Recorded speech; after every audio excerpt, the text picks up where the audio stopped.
Hello and welcome to part 2 of the Hauger History Podcast, discussion of the Civil War. Today we review and we'll cover all the events leading up to the conclusion. I'm Mr. Hauger and thank you for joining me. This podcast is free. You can subscribe to the audio at haugerhistory.podbean.com or find it in the iTunes store. You can also look at videos like this one, if you're watching the video, on YouTube at the Danny Hauger YouTube channel. Welcome in and thank you for subscribing and listening. Today we're going to review back to part 1 of our Civil War overview. The link will be in the description. Let's start with a few review questions from the beginning of our Civil War lesson. Who captured the U.S. arsenal at Harpers Ferry?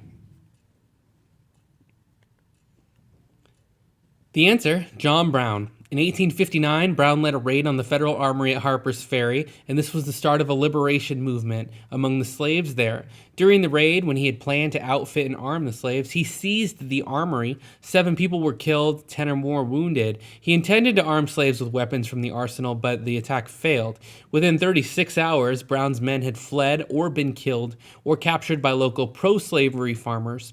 And militiamen and U.S. Marines led by Robert E. Lee were also involved. This was seen as an attack on the South, an attack by the anti-slavery folks that would be viewed as aggression, as northern aggression, that would lead to the events of conflict and further tension that made it very difficult to quell by anything but the conflict that ensued. Question 2. Why were all the slaves not immediately freed after the Emancipation Proclamation? The Emancipation Proclamation could only be ordered in Confederate states because that was what Lincoln was allowed to do under the Constitution during this act of conflict. And it also lacked enforcement. There weren't going to be Union soldiers that were available at every slaveholder's property that could enforce, as well as Southern slaveholders or Confederate slaveholders weren't exactly about to rush out to their slaves and let them know the news that they had been released by the president, a president whom they weren't particularly happy or pleased with since his election. And that was not going to be the effect of a widespread freedom of all slaves everywhere, only in Confederate areas, and again, without enforcement, was limited in effectiveness, to say the least.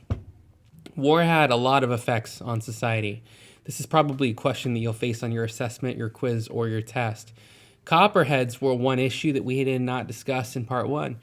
Copperheads were Northern Democrats who favored making peace with the South. They did not want to see this conflict come about.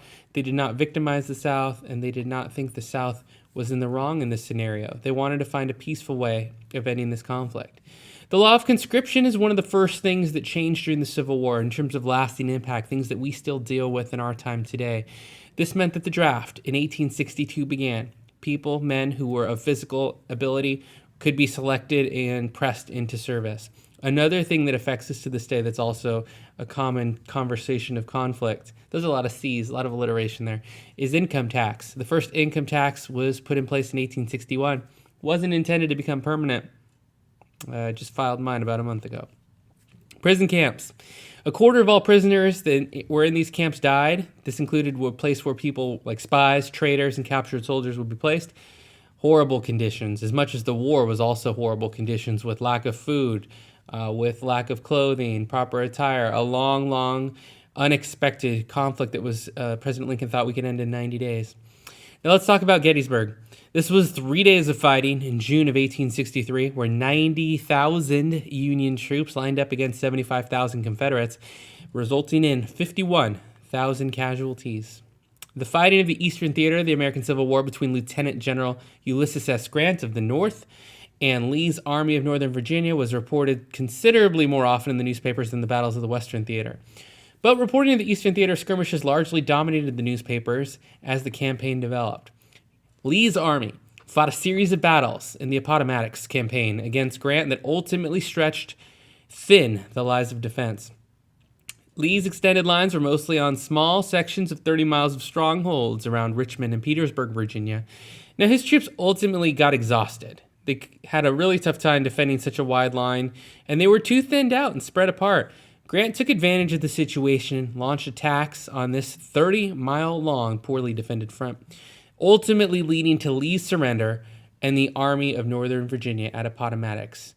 The Army of Northern Virginia surrendered on April 9th around noon, followed by General St. John Richardson Liddell's troops some 6 hours later. Mosby's raiders disbanded on April 21st. General Johnston and his various armies surrendered on April 26th. And the Confederate departments of Alabama, Mississippi, and East Louisiana surrendered May 4th. This brought an end to much of the fighting in regional areas. Thompson's brigade surrendered May 11th. Kirby Smith surrendered May 26th, officially signed June 2nd. And the last battle of the American Civil War was the Battle of Palmito Ranch in Texas on May 12th and 13th. These were the last Confederate active forces that would surrender to Standwatie and his Indian soldiers on June 23rd. The last Confederate surrender occurred on November 6th when the Confederate warship CSS Shenandoah surrendered at Liverpool, England, and President Andrew Johnson formally declared the end of the war on August 20th, 1866. That was quite an exquisite rundown. Here's a couple more questions that might appear. What are two ways that technology changed war? Well, one, the artillery gained a lot of ground. Guns became more efficient, they could shoot longer, hollow bullets could do more damage. Technology also changed because we knew the terrain better, map making improved, strategic communications. We found better ways to fight in our homeland.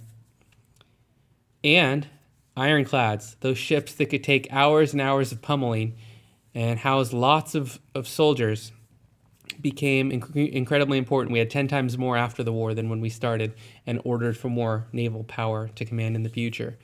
And those are a few of the ways that this war had a huge impact, with 600,000, depending on which source that you look at, deaths occurring, and all of them Americans.